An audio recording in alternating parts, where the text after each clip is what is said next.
मराठवाड्यातील शिवसेनेत संघटनात्मक फेरबदल, निवडणुकांसाठी अनुभवी नेते मैदानात, आमदार खासदार जिल्हा संपर्क प्रमुख म्हणून नियुक्त, पक्ष बांधणी मजबूत करण्याचे एकनाथ शिंदेंचे निर्देश।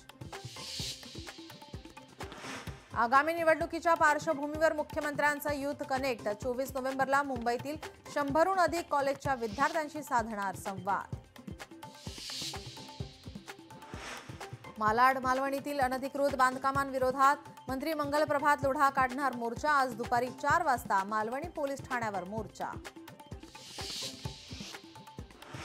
आमदार असलम शेख यांच्या कार्यालयाबाहेर आज भाजप युवा मोर्चा करणार आंदोलन। मंगल प्रभात लोढांना धमकी दिल्याचा निषेध करणार।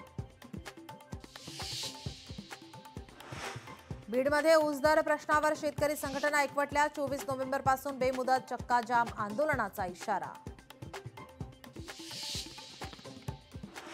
उल्हासनगरच्या इमलीपाडा परिसरात गोळीबार, 4 ते 5 जणांच्या टोळीकडून गोळीबार प्रकरणी 4 जणांवर गुन्हा दाखल।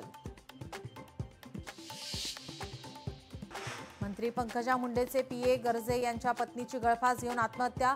वरळीच्या बीडीडी चाळीतील धक्कादायक प्रकार। 8 ते 9 महिन्यापूर्वीच झालं होतं लग्न, आत्महत्या की हत्या, अंजली दमानिया यांचा सवाल।